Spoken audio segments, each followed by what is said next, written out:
Hey, it's Jordan with TYT Politics. I'm outside of the federal courthouse in Bismarck, North Dakota, and I just witnessed my first taste of North Dakota justice, or injustice.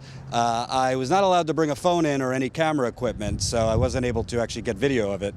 But there's a hearing today for a water protector named Michael Markus.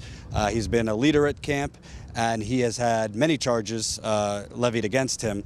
And today is just a hearing to decide whether he should be released or kept in the county jail until a formal trial. There's now a recess because the prosecutors with the government haven't provided the defense counsel any of the evidentiary evidence just meaning evidence. I was in the sitting there in the attendees listening to an ATF officer basically because I've covered this 6 times, just fire off lie after lie after lie after lie after lie. And this is only the first hearing that I've witnessed, so I can only imagine what goes on every day. There's literally a railroading going on in the North Dakota legal system here of Native Americans, non-Native environmentalists trying to support the Native Americans against the Dakota Access Pipeline. Lies that I heard just now included that there's only been 32 injuries as part of the Dakota Access Line protests. I mean, some of these protests, there's been 32 injuries just that day, and this has been going on for 6 months. You have people, their arms being maimed. You have a woman who lost her eyesight. You have people who have broken arms, legs. You have people who went into cardiac arrest. You have 200 people who had hypothermia on November 20th due to police officers shooting freezing water. The list goes on, PTSD, mental issues. So there's no number for the amount of injuries, but an ATF officer who was there on the day that Michael Markus was last arrested, they've arrested him several times, said there's only been 32 injuries. There is also a bit of an effort to criminalize being a leader at camp. You heard the ATF officer on the stand several times describe Michael Markus as a bit of a camp leader. People listen to him. He incites riots. And the judge even used the term ringleader. So there's this almost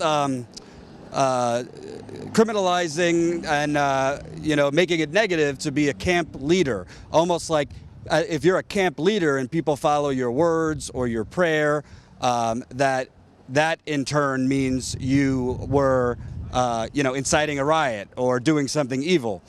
There's also the ATF officer here was describing Michael Markus and other water protectors, I don't have the exact date, that they were throwing feces at officers, that they were throwing water bottles, that they were throwing rocks. I have been, at this point, probably dozens of demonstrations with water protectors. I've never once seen anything hurled at a police officer. Now, does that mean it's never happened? Of course not, because I wasn't at every single one.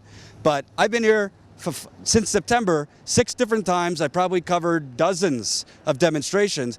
Not once did I see water bottles, feces, any of this. So these are continued, I wouldn't even call them lies, they're fairy tales that ATF officers, prosecutors are concocting out of thin air. Another thing to take you behind the scenes, just for me to find out about this hearing today was a Herculean effort. I called Bismarck, I called Mandan, I called several attorneys to find out, is there a hearing for Michael Markus today? And I was told, oh, we don't have one on file. Yet all I had to do was actually ask water protectors, and yeah, there is a hearing. I wonder why they tell a journalist, we don't know anything about a hearing, yet there is a hearing. So it seems like the legal system here doesn't really find it that important for journalists to have access to public hearings like this. I couldn't find it even online. There was nothing about a hearing for Michael Markus. Right next to me you have water protectors, Native Americans, non-natives praying and singing. This is after a judge denied the release of a water protector, Michael Markus, who's being held on really false charges, like many other water protectors. Basically, when the ATF officer said that Michael had admitted to pouring gasoline, they didn't provide evidence that he admitted to that. Do you know if he admitted to that? He certainly did not admit to anything. So there's nothing to admit to. So when they're saying he admitted it, I saw him shaking his head, no. But Yep. Basically you're saying they're just making that up because obviously if he admits to it, then they have a stronger case.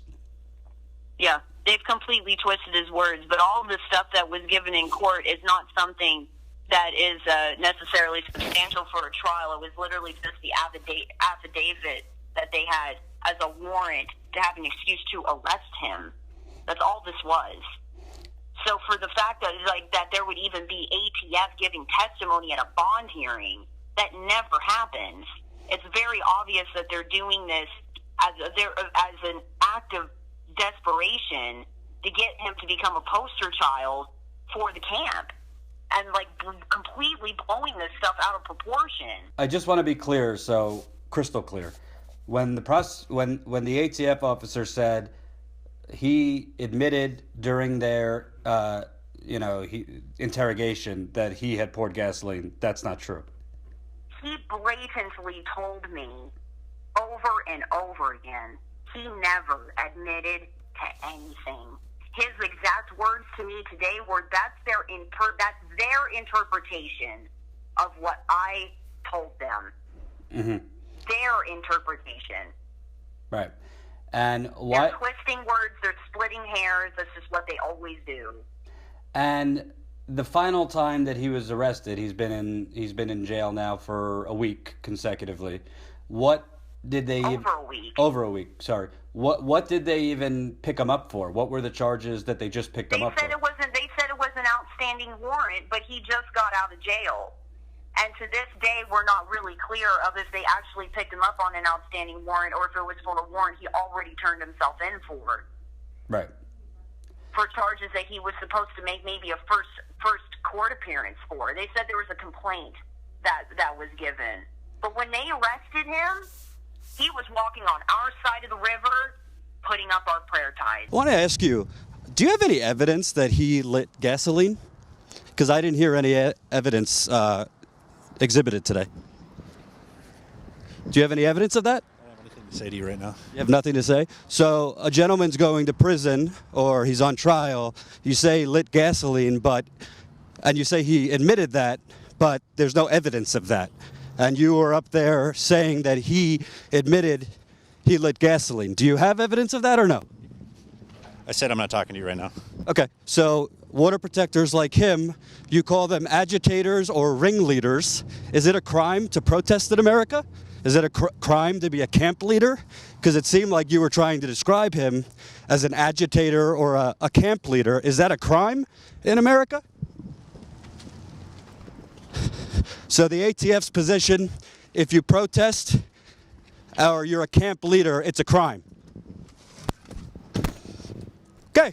Basically, that gentleman was the ATF officer that just testified against a water protector named Michael Markus. He put out information without having any evidence. He says that the water protector told him that he poured gasoline on the bridge, and not him, but other people then lit vehicles on fire. The water protector, Michael Markus, says he did not light gasoline on anything, and he did not tell that officer that he poured gasoline. That's the main reason they're holding him right now, because that officer said, Michael Markus, they have evidence that he poured gasoline. This is evidence that is concocted out of thin air, just like evidence against Brennan Nastasio, Red Fawn, Mike Fazig, Israel Hernandez. I could go on and on and on. What's happening here in North Dakota is police who are bowed down to by the legal system, the judges. They're allowed to just say people are doing X, not provide evidence, create evidence out of thin air, get away with it, and put Native Americans in prison for 5 years, 10 years, 15 years, possibly life.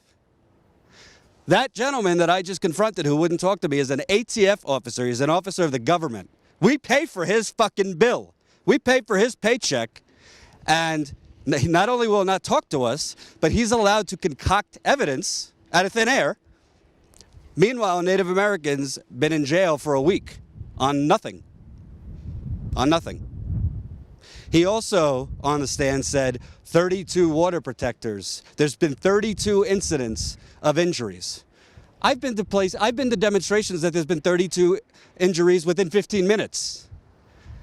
This man just said there was 32 injuries over this 7 or 8 month demonstration where police and water protectors have clashed. It's not been a clash because this side has been peaceful. That side's been shooting off grenades, tear gas, and rubber bullets. So that's a lie. He also lied that water protectors have lit vehicles on fire. Again, no evidence has ever been shown that water protectors lit vehicles on fire. You know what they're saying is the evidence? People holding up flares. So if I hold up a flare, that means I lit the camera on fire. You might think I'm getting a little hysterical, but the point is, what's happening in North Dakota is a quiet crime. But it's not crimes perpetrated by Native Americans, it's crimes perpetrated by the government and the police. There is a notion here, this officer is a prime example, where if an officer says something, if an officer suggests that a Native American, a white dude, whoever, has done something, it's fact. It's fact. Well, you just saw. Not only will he not talk to me, but he, on the stand, told lie after lie after lie. I'm going to stay on him.